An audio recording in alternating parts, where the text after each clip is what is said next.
Hello. ഉണ്ടല്ലോ, കൊടുക്കാം. Sir, call for U.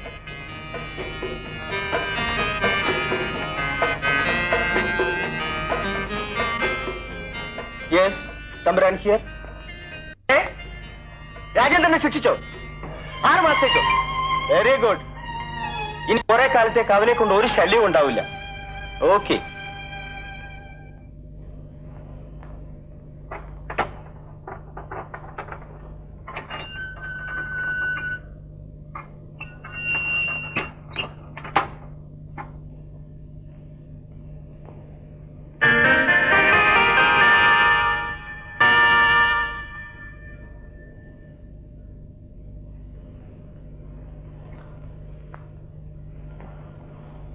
കൊലപാതകമോ പിടിച്ചോറിയോ മോഷണോ? ഇതൊന്നുമല്ല. ബലാത്സംഗമായിരിക്കും. അതുമല്ല. പിന്നെ നിന്റെ അമ്മയുടെ നായരെ ചോറണമെന്നാണോടാ?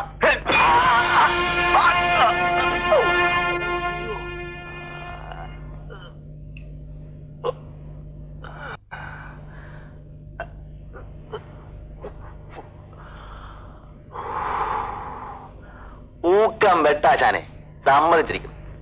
ആശാൻ ആരായാലും ശരി, ഇന്ന് പോലെ നമ്മുടെ ദോസ്ത്. കൈകൊട്. അയ്യോ, ആ കൈ വേണ്ട.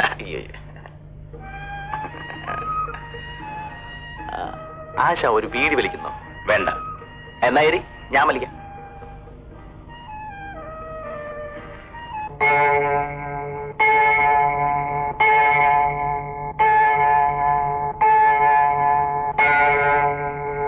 അപ്പോ ഒരു തെറ്റും ചെയ്യാത്ത ആശാനെ അവർ ചതിക്കുകയായിരുന്നു അല്ലേ? അതെ. സാരമില്ല ആശാനെ, 6 മാസം കഴിയുമ്പോ നമുക്കവരെ കാണാമല്ലോ. അന്ന് നമുക്കൊരു കൈ നോക്കാം. ആട്ടെ, ബാബു ഇങ്ങനെ ഇവിടെ വന്നു? ഞാൻ ആസാമിലായിരുന്നു ആശാനെ, ഭാര്യ നാട്ടിലും. വേല ചെയ്ത് കിട്ടിയ കാശ് മുഴുവൻ ഞാൻ അവക്ക് അയച്ചു കൊടുത്തു. ഓണത്തിന് നാട്ടിൽ വന്നപ്പോ അവക്കൊരു അസുഖം. എന്തസുഖം? ഒരു ചെറിയ ഗർഭം. എന്റെ വകയല്ല, അയൽവക്കത്തെ നാരായണന്റെ വക. എന്നിട്ട് നീ എന്ത് ചെയ്തു? എന്തോ ചെയ്യാനാ, ഒറ്റ കുത്ത് ഞാൻ അവളെയും കൊന്നു. എന്നിട്ട് നേരെ പോലീസ് സ്റ്റേഷനിലേക്ക് പോയി. ആട്ടെ, ആശാൻ കല്യാണം കഴിച്ചിട്ടുണ്ടോ? ഉണ്ട്. അവളുടെ കാര്യം ഓർക്കുമ്പോഴാണ് എനിക്ക് വിഷമം. ഒരു വിഷമവും വേണ്ട ആശാനെ. ഇങ്ങോട്ട് നോക്കിയേ. ഈ പെണ്ണെന്ന് പറയുന്ന വർഗത്തെ വിശ്വസിച്ചുകൂടാ. എന്റെ ഭാര്യ അത്രക്കാരിയല്ലടാ. ആശാന്റെ വിശ്വാസം ആശാനെ രക്ഷിക്കട്ടെ. Exercise begin. 1, 2, 3, 4, 5. ആശാനെ, 5 മാസം നമ്മൾ ഒരുമിച്ച് ജീവിച്ചു. ഇന്ന് എന്റെ അവധി തീർന്നു. ആശാനെ പിരിഞ്ഞു പോകാൻ എനിക്ക് വിഷമമുണ്ട്. നീ കൂട്ടിനുണ്ടായിരുന്നത് എനിക്കും ഒരു ആശ്വാസമായിരുന്നടാ. 1 മാസം കഴിയുമ്പോൾ ആശാനും പുറത്തു വരാമല്ലോ. നമുക്കിനി കാണാം ആശാനെ. നിനക്ക് നല്ലത് വരട്ടെ. ഞാൻ വരട്ടെ.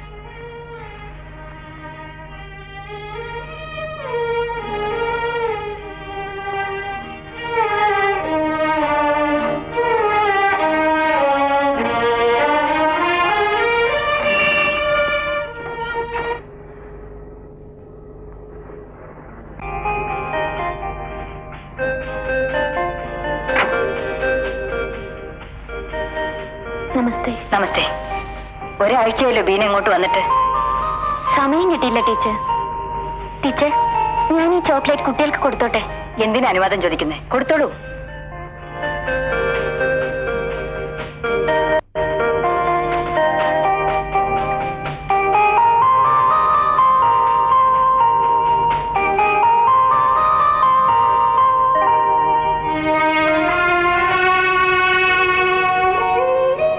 എന്റെ മോളെ, നാളെ നിന്റെ ജന്മനാളാണ്. എല്ലാ ഐശ്വര്യങ്ങളുമുള്ള വീട്ടിൽ എന്റെ മകളായിട്ട് വളരാൻ നിനക്ക് ഭാഗ്യമില്ലാതെ പോയി. ഈ അമ്മയ്ക്ക് മാപ്പ് തരും മോളെ. ഇനി മിനി തന്നെ കൂട്ടുകാർ കൊടുത്തോളൂ.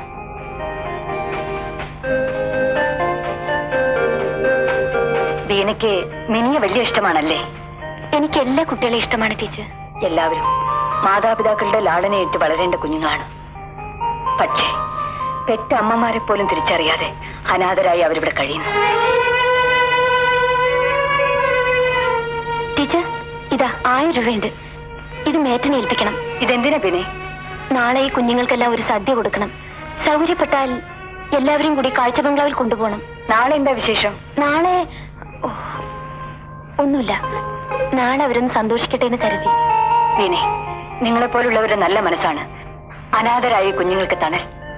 ഞാൻ മേട്ടനോട് പറഞ്ഞ് എല്ലാ ഏർപ്പാടുകളും ചെയ്യാം. അത് ശരി. ഓക്കെ.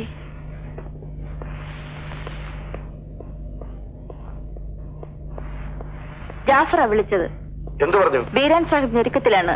തൽക്കാലം സഹായമൊന്നും പ്രതീക്ഷിക്കേണ്ടെന്ന്. അപ്പൊ അതും അങ്ങനെയായി. എങ്ങനെയെങ്കിലും കുറച്ച് പണം ഉടനെ ഉണ്ടാക്കിയേ പറ്റൂ.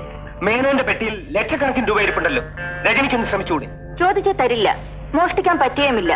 താക്കോലും വിഴുങ്ങിക്കൊണ്ടാണ് അദ്ദേഹം ഉറങ്ങുന്നത്.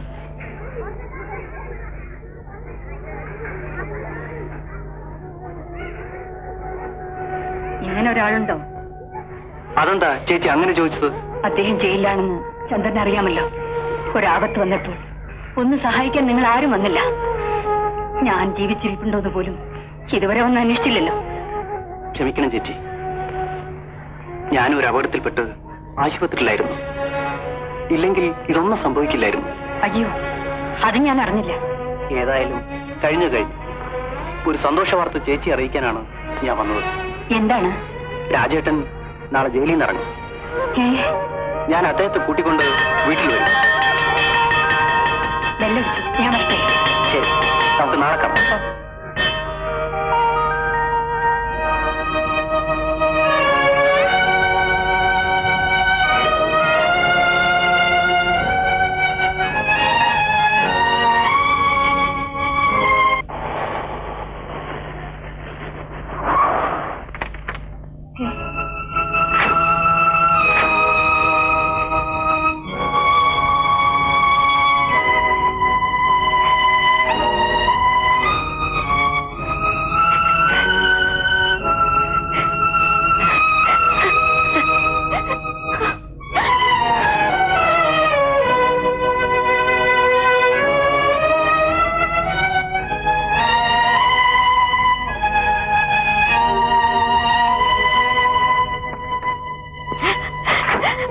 നിർമ്മലേ,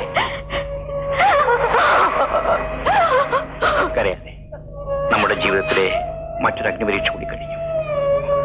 ഇത്ര വലിയ മനസാന്നിധ്യത്തോടെ നീ അത് നേരിട്ടതാണ് എന്റെ വിജയം. കഴിഞ്ഞ 6 മാസങ്ങളായിട്ട് ഞാൻ എങ്ങനെയാ കഴിഞ്ഞെന്നറിയാമോ? ചന്ദ്രൻ എല്ലാ വിവരങ്ങളും എന്നോട് പറഞ്ഞു. ഇനി അങ്ങ് മറ്റെന്തെങ്കിലും ഒരു ജോലി കണ്ടുപിടിക്കണം. ഒരു പത്രപ്രവർത്തകൻ എന്ന നിലയിൽ ഞാൻ എന്റെ കടമ ചെയ്തു. പക്ഷേ പല വലിയ ആളുകളും ചേർന്ന് എന്നെ കുരുക്കിലാക്കി. അവരെ ഭയന്ന് ഞാൻ ഈ ജോലി വേണ്ടെന്ന് വെച്ചാൽ അത് ആണത്വമാണ്.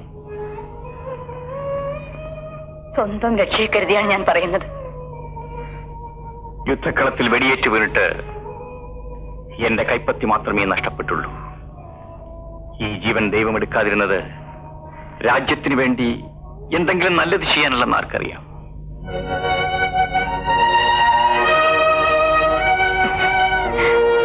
ഈ ചിരിയാണ് എന്റെ ഏറ്റവും വലിയ സ്വത്ത്. ഇത് മായാതിരുന്നാൽ ഞാൻ ഒരിക്കലും തോക്കൂല.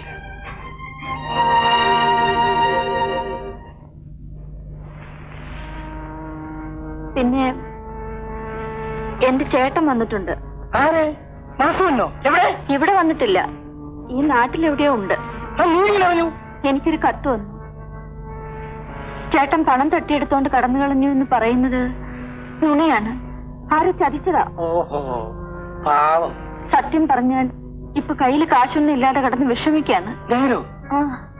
ഒന്നുമില്ലെങ്കിലും അവനെന്റെ അളിയനല്ലേ. രജനി, നീ ഒരു കാര്യം ചെയ്യ്. ആരുടെയും കണ്ണിപ്പെടാതെ അവൻ ഇവിടെ വരാൻ നീ ഒരു എഴുത്ത്. ഇവിടെ വരാനോ? അത് തന്നെ.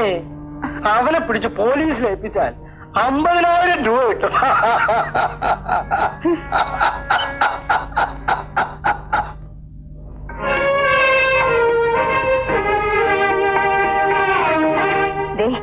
എഴുന്നേൽക്കൂ. കാപ്പി. നേരത്തെ എഴുന്നേറ്റ് കുളിച്ചൊരിക്കണം. ഇന്നലെ താമസിച്ചല്ലോ ഉറങ്ങിയത്, അതുകൊണ്ട് അല്പം നീട്ടാ. എത്ര മണി മുതൽ ഓർഫനേജിലെ ഡ്യൂട്ടി? കുഞ്ഞുങ്ങളെ നോക്കുന്ന ജോലിയില്ലേ, അതുകൊണ്ട് കുറച്ച് നേരത്തെ പോകും. സന്ധ്യയാകുമോ വരാൻ? 7-7:30 മണിയാവും. ഈ ജോലി വേണ്ടായിരുന്നു. വേണ്ടെന്ന് വെച്ചാ പറ്റുമോ? ഈ ജോലി കിട്ടിയതുകൊണ്ടാണ് 6 മാസം ആരും ബുദ്ധിമുട്ടിപ്പിക്കാതെ കഴിഞ്ഞത്. എന്നിട്ടും വാടക കുടിശ്ശിയായി. ഈ ബുദ്ധിമുട്ടെല്ലാം മാറും നിർമ്മലേ. എനിക്കൊരു നല്ല ജോലി കിട്ടാതിരിക്കില്ല. കിട്ടുന്നത് വരെ ഞാൻ ഈ ജോലി ചെയ്യട്ടെ. ഒരു വിശ്രമവുമില്ലാത്ത ജോലി. എന്നാലും മനസ്സുകൊണ്ട് പ്രസവിക്കാത്തൊരമ്മയാണ് ഞാൻ. ഒരു കുഞ്ഞിന്റെ അല്ല, അനേകം അനാഥ കുഞ്ഞുങ്ങളുടെ. ആ,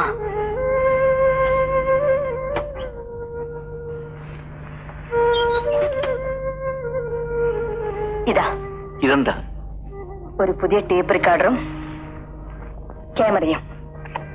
ഇൻഷുറൻസിൽ നിന്ന് ലോൺ കിട്ടി, ആ പണം കൊണ്ട് വാങ്ങിയതാ. ഞാനിനി ഈ ജോലിക്ക് പോകണ്ടെന്നല്ലേ പറഞ്ഞത്? ഞാൻ പറഞ്ഞാലും പോകുമെന്ന് എനിക്കറിയാമല്ലോ.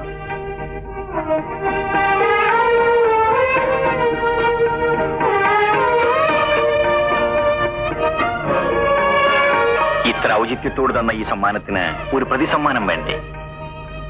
നോ, അത് വിശദമായിട്ട് വൈകിട്ട് തന്നാൽ മതി. എഴുന്നേറ്റ് കുളിച്ചാട്ടെ.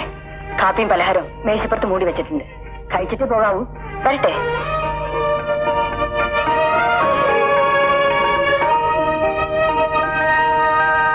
ഈ പദ്ധതി ശരിക്കും നടപ്പിലാക്കിയാൽ മേനോന്റെ പെട്ടിയിലിരിക്കുന്ന പണം അയാൾ തന്നെ എടുത്ത് തരും. എന്തെങ്കിലും സംശയം തോന്നുക കേട്ടാ? സംശയം തോന്നാത്ത എന്ത് ചെയ്യണം? പക്ഷേ അതിന് പറ്റിയ ഒരാളെ കണ്ടുപിടിക്കണം. അവൻ വിശ്വസ്തനല്ലെങ്കിൽ എല്ലാം കുഴപ്പത്തിലാവും. തമ്പുരാനെ, ഭയപ്പെട്ടാൽ ഒന്നും നടക്കില്ല. ചവിട്ടി കയറിയവനെ ഉയരത്തിലെത്തിയിട്ടുള്ളൂ. സംഗതിയൊക്കെ ശരിയാ, പക്ഷേ പൂച്ചയുടെ കാര്യത്തിൽ ആര് മണികെട്ടും? പറ്റിയ ഒരാളെ കണ്ടുപിടിക്കാമെന്ന് ഞാനും നോക്കട്ടെ.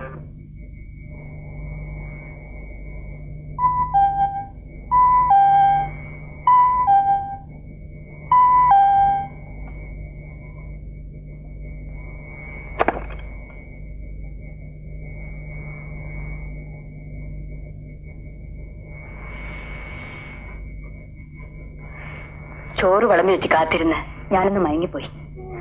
എനിക്കൊന്നും വേണമെന്നില്ല. ശകലം വല്ലതും കഴിച്ചിട്ട് കിടക്കാം. നീ വല്ലതും കഴിച്ചു? വന്നിട്ട് കഴിക്കാമെന്ന് കരുതി. 6 മാസം ഒറ്റയ്ക്ക് ആഹാരം കഴിച്ചു. ഇനി വയ്യ. 6 മാസം 6 വർഷം പോലെയാണ് ഞാൻ ജയിലിൽ കഴിച്ചത്. വേർപാടിന്റെ വേദന എന്താണെന്ന് അന്നാണ് ഞാൻ അറിഞ്ഞത്. എന്താ എത്ര താമസിച്ചത്? ഉദ്യോഗം തിരക്കി പല സ്ഥലത്തും പോയി. എന്നിട്ടെന്തായി? ഞാൻ ജയിലിൽ പോയി വന്നതുകൊണ്ട് ചിലർക്കൊക്കെ ഒരതിർത്തി. സാരമില്ല, 1000 വാതിലുകളിലെ മുട്ടാൻ ഏതെങ്കിലും ഒന്ന് തുറക്കും. നീ ധൈര്യമായിരിക്കും. ഏതായാലും പോയി കൈ കഴുകിയിട്ട് വരൂ. വല്ലതും കഴിക്കാം.